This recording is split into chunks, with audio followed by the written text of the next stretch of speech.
It all began in the early 1970s in Seattle, Washington. Two high school students, Bill Gates and Paul Allen, spent their free time exploring the world of computers. Back then, computers were massive, expensive machines used only by universities and big corporations. But Bill and Paul believed that one day, computers would become smaller, cheaper, and personal, available to everyone. This was a bold idea at the time. But in 1975, something happened that changed everything. They saw the cover of Popular Electronics magazine, which featured the Altair 8800, the first personal microcomputer. It had no screen, no keyboard, and very limited memory, but it was cheap and available for hobbyists. Gates and Allen knew this was their chance. They contacted the makers of the Altair and told them they had created a programming language for the machine, even though they hadn't written a single line yet. The company was interested, so Bill and Paul worked non-stop for weeks. Finally, they delivered Altair Basic, and it worked. That moment marked the birth of Microsoft, a name created by combining microcomputer and software. In the beginning, Microsoft was just a tiny startup based in Albuquerque, New Mexico, where the Altair company was located. Bill dropped out of Harvard University to focus full-time on the business. Paul took on the technical challenges. They started licensing their software to other computer manufacturers, and soon the company grew. But the real turning point came in 1980, when the technology giant IBM decided to enter the personal computer market. IBM needed an operating system, and they turned to Microsoft for help. Here's the twist. Microsoft didn't actually have an operating system. So, they quickly bought the rights to a small system called QDOS, Quick and Dirty Operating System, from a local programmer.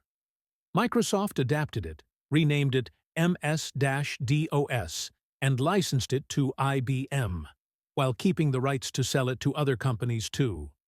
This was a genius move.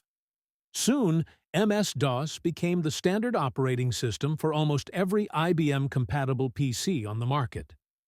Microsoft was growing fast, but Bill Gates had bigger dreams.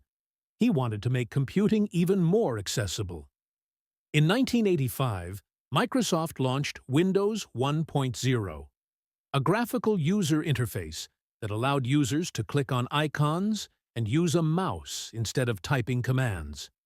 It wasn't perfect, but it was the beginning of a revolution. Over the next decade, Windows improved quickly. With the release of Windows 3.0 and later Windows 95, Microsoft became a household name. People around the world were now using Windows on their computers at work, at school, and at home. By the late 1990s, Microsoft dominated the tech world. It had expanded into Office software, internet browsers, and gaming. The launch of Microsoft Office, including Word, Excel, and PowerPoint, became essential for businesses and students alike. In 2001, Microsoft released the first Xbox, entering the video game market. It was a huge success, competing with Sony and Nintendo. Despite legal battles, criticism over monopolies, and the rise of new tech giants like Google and Apple, Microsoft continued to innovate. They launched Azure, a cloud computing platform, and started investing in artificial intelligence, virtual reality, and enterprise services. Bill Gates stepped down as CEO in 2000, and over the years, Microsoft evolved into something more than just a software company. Today, Microsoft owns LinkedIn, GitHub, Mojang, the makers of Minecraft, and is a major player in AI development through tools like Copilot and OpenAI collaborations.